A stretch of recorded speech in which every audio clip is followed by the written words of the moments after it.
panico tra gli 80.000 azionisti di Veneto Banca.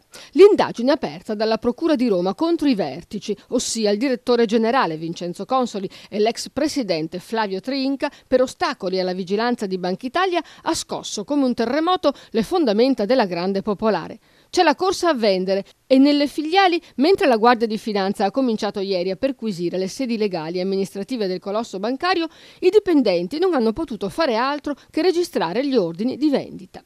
In soldoni l'accusa è di aver decurtato il patrimonio di vigilanza da 2 miliardi di euro a 1 miliardo e 662 milioni di euro.